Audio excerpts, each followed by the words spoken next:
Gracie Singh. ఈమె ఒకప్పుడు crazy heroine. Tollywood తో పాటు బాలీవుడ్ లో వరుసగా సినిమాలు చేసింది. పంజాబీ, కన్నడ, మలయాళ సినిమాల్లోనూ మెరిసింది. ఇక తెలుగులో అయితే అక్కినేని నాగార్జున, మోహన్ బాబు, శ్రీకాంత్, అబ్బాస్, ఆకాష్, అర్జున్ వంటి స్టార్ హీరోలతో స్క్రీన్ షేర్ చేసుకుంది. ఇక బాలీవుడ్ లో అయితే అమీర్ ఖాన్, సంజయ్ దత్ సినిమాలో హీరోయిన్ గా యాక్ట్ చేసింది. అలా తన సినిమా కెరీర్ లో 30కి పైగా సినిమాల్లో నటించిన ఈ బ్యూటీ కొన్ని సీరియల్స్ లోనూ నటించింది. ఈ నటి శిక్షణ పొందిన భరతనాట్యం, ఒడిస్సీ నర్తకి కూడా. అయితే గత 10 ఏళ్లుగా సినిమాలకు దూరంగా ఉంటుంది ముదుగుమ్మ.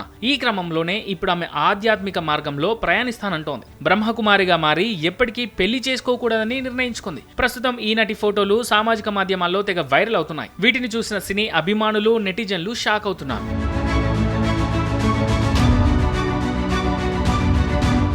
ఇక గ్రేసీ సింగ్ తెలుగులో సంతోషం సినిమాతో స్టార్ ఇమేజ్ సొంతం చేసుకుంది. ఆ తర్వాత తప్పు చేసి పప్పుకూడు, రామరామ కృష్ణ కృష్ణ, రామ్దేవ్ వంటి తెలుగు సినిమాల్లో నటించింది గ్రేసీ సింగ్. ఇక హిందీలో అయితే లగాన్, మున్నాబాయ్ ఎంబీబీఎస్ వంటి బ్లాక్ బస్టర్ చిత్రాల్లో నటించింది. అయితే గ్రేసీ సింగ్ ప్రస్తుతం సినిమాలకు దూరంగా ఉంది. ఆమె ఇప్పుడు ఆధ్యాత్మిక మార్గాన్ని ఎంచుకుంది. ఆధ్యాత్మిక శాంతిని వెతుక్కుంటూ గ్రేసీ సింగ్ బ్రహ్మకుమారి సంస్థలో చేరింది. ఆమె ఇప్పుడు ఆ సంస్థ నిర్వహించే కార్యక్రమాల్లో క్రమం తప్పకుండా పాల్గొంటోంది. ధ్యానం, యోగా, సేవ వంటి ఆధ్యాత్మిక కార్యక్రమాల్లోనూ చురుగ్గా పార్టిసిపేట్ చేస్తోంది. బ్రహ్మకుమారిస్ లో చేరిన తర్వాత గ్రేసీ ఒక పోర్టల్ కి ఇచ్చిన ఇంటర్వ్యూలో తాను అపారమైన ఆనందం, శాంతి పొందుతున్నానంటూ చెప్పుకొచ్చింది కూడా.